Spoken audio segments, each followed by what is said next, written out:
오늘은 2025년 변경된 공공 실버타운 신청 자격 기준을 알아보도록 하겠습니다. 해마다 소득 기준, 자산 기준이 조금씩 변동이 됩니다.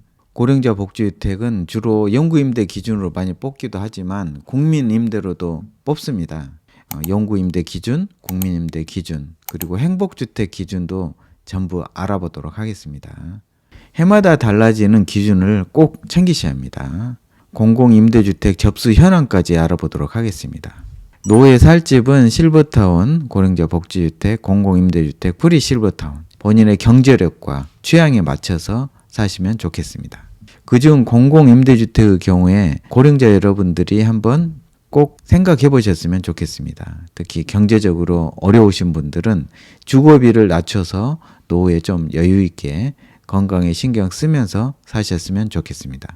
공공임대주택의 경우에 가장 조건이 까다로운 기준이 영구임대입니다. 매입임대나 영구임대는 기준이 같습니다. 거의 주변 시세의 한 30% 임대료로 사실 수 있고요.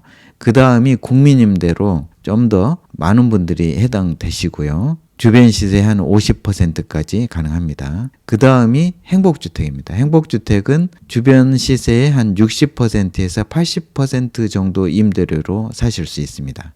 영구임대 기준이 2025년에 1인 가구 경우 251만 원으로 조금 올랐습니다. 작년 2024년에는 243만 원 이하가 신청하실 수 있었는데 올해는 251만 원 이하까지 신청하실 수 있고요. 부부 가구 경우에는 월소득이 328만 원 이하까지 신청하실 수 있습니다. 총 자산 기준은 2억 3,700만 원 이하이시면 되고요. 자동차는 3,803만 원 이하이시면 됩니다. 일반 입주자는 2순위에 해당돼서 월평균 소득 50% 이하까지 신청하실 수 있고요. 국가유공자나 북한 이탈 주민, 또 1순위 장애인, 아동복지시설 퇴소자의 경우에는 월평균 소득 70% 이하까지 신청하실 수 있고 2순위 장애인의 경우에는 100% 이하까지 신청하실 수 있습니다. 여기에 1인 가구 경우에 20%를 보태서 적용을 해주고요. 2인 가구 경우는 10%를 더 보태서 해줍니다. 출생 자녀가 한 명의 경우에는 10%를 더 더해주고요. 2명 이상인 경우에는 20%를 더 가산해서 넓게 소득 기준을 봐줍니다. 총 자산은 부동산, 자동차, 금융, 모든 자산을 다 합친 겁니다. 2억 3,700만 원 이하이셔야 되고요. 자동차는 3,803만 원 이하셔야 합니다. 자산 기준의 경우 출생 자녀가 한 명인 경우에는 10% 가산해서 적용을 하고요. 2명 이상인 경우에 20% 가산해서 적용합니다.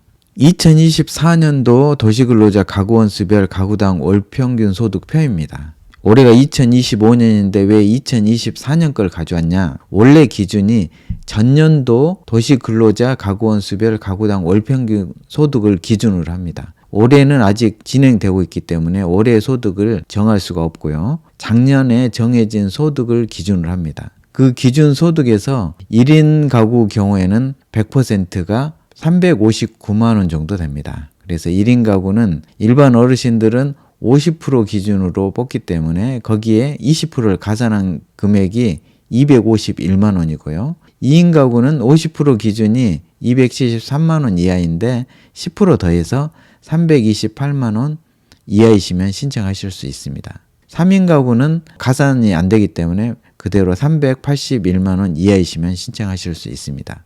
자산 기준은 출생 자녀가 한 명인 경우에 10%를 가산해서 하고요. 2인 가구 경우에 원래 60% 기준으로 소득 자산을 보는데 출생 자녀가 한 명 있다. 그런 경우에 10%를 더해서 70% 기준으로 적용을 하고요. 그 금액이 2억 3,700만 원이 아니라 2억 6,100만 원이 됩니다. 만약 3인 이상의 가구 중에서 자녀가 2인 이상인 경우에 70%를 적용을 해서 총 자산은 2억 8,500만 원까지 가능합니다. 국민임대 기준을 보도록 하겠습니다. 1인 가구 경우에는 월소득은 323만 원 이하이시면 신청 가능하고요. 2인 가구는 438만 원 이하이시면 됩니다. 자산 자동차는 똑같습니다. 3억 3,700만 원 이하, 자동차는 3,803만 원 이하이십니다. 실제 공고문에서 가져온 내용입니다. 소득의 경우에 국민임대는 70%가 기준입니다. 그런데 1인 가구는 20%를 가산하기 때문에 1인 가구는 323만 원 이하이시면 되고요. 2인 가구는 10%를 가산해서 438만 원 이하이시면 됩니다. 부부가구 경우에 월소득이 합쳐서 438만 원 이하이시면 국민임대 신청하실 수 있다는 거죠. 3인 가구는 533만 원 이하입니다. 총 자산은 3억 3,700만 원 이하, 자동차는 3,803만 원 이하입니다. 가장 최근에 결과가 올라온 곳 중에 한 곳입니다. 충주 더 푸른 리버뷰 국민임대입니다. 여기에 28제곱미터로는 10명 그리고 예비 입주자 30명을 모집했는데 신청자가 동호지정의 경우에 10명, 예비 입주자 25명이죠. 미달이 좀 됐죠. 100% 이분들은 다 들어가시는 겁니다. 신청하신 분들은 100% 들어가시는 거고요. 38제곱미터도 예비 입주자 10명을 뽑았는데 10명만 신청하셔서 전부 다 당첨되신 거죠. 어떤 분들은 국민임대가 너무 경쟁이 치열해서 아예 신청 자체를 안 하신 분들이 있는데 이렇게 미달나는 경우가 있거든요. 살고 싶은 지역에 꼭 신청하셨으면 좋겠습니다. 행복주택 기준을 보도록 하겠습니다. 행복주택은 훨씬 더 완화돼서 1인 가구는 월소득 431만 원 이하이시면 신청 가능하고요. 2인 가구는 602만 원 이하이시면 됩니다. 총 자산은 3억 3,700만 원 이하이시고요. 자동차 기준은 3,803만 원 이하이시면 됩니다. 가장 최근 접수 결과 올라온 곳을 한번 살펴보도록 하겠습니다. 광주 효천 3, 7, 진월 8 행복주택 접수 결과입니다. 광주 효천 7 A4블록의 경우에 가장 작은 평형은 별로 인기가 없어서 청약률 38%로 미달됐고요. 26제곱미터 통합 경우에 대학생, 청년, 주거급여 수급자, 고령자가 함께 신청을 받는데 150세대 모집에 136세대 전부 다 합격이 된 거죠. 당첨된 거죠. 미달이라서 전부 됐습니다. 26B 고령자의 경우에 15가구 모집하는데 2가구만 신청해서 2분은 다 되신 거죠. 36A 타입은 좀 넓은 평형의 경우에는 70세대 모집하는데 193세대가 신청해서 2.7대1 경쟁률을 기록했네요. 광주 진월 8단지의 경우에 고령자, 주거약자의 경우에 10명 모집하는데 3명 신청했습니다. 고령자 어르신들은 아마 해당되는 주택 신청하시면 거의 되리라 생각이 되고요. 광주 효천 3단지의 경우에 21B 고령자 기준으로는 10명 뽑는데 1명도 신청을 안 하셨어요. 그래서 완전 미달이고요. 또 21C의 경우에 대학생, 청년, 고령자, 주거급여 수급자 함께 모집을 했는데 10명 모집에 3명 신청해서 모두 입주하게 됐고요. 26제곱미터의 경우에는 청년, 주거, 고령자의 경우 20명 뽑는데 25명.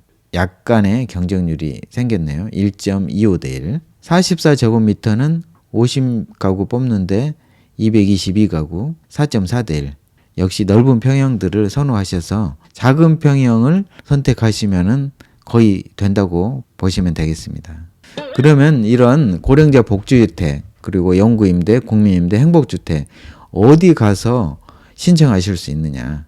네이버나 다음에서 마이홈을 치시면 됩니다. 마이홈 포털이라고 뜹니다. 여기에 우리나라 공공임대주택의 모든 공고문이 올라옵니다. 이 사이트로 가시면 이런 모양으로 되어 있거든요. 제가 3월 19일에 검색한 내용인데요.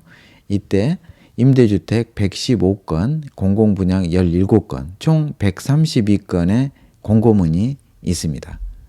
물론 이제 수천 건의 공고문이 있는데 나머지는 다 완료가 됐기 때문에 의미가 없고요. 현재 유효한 공고문이 132개라는 것입니다. 네, 국민임대 모집을 대폭적으로 하고 있습니다. 보시는 것처럼 수십 군데 모집을 하고 있습니다. 이때 신청하시면 좋습니다. 분산이 되거든요.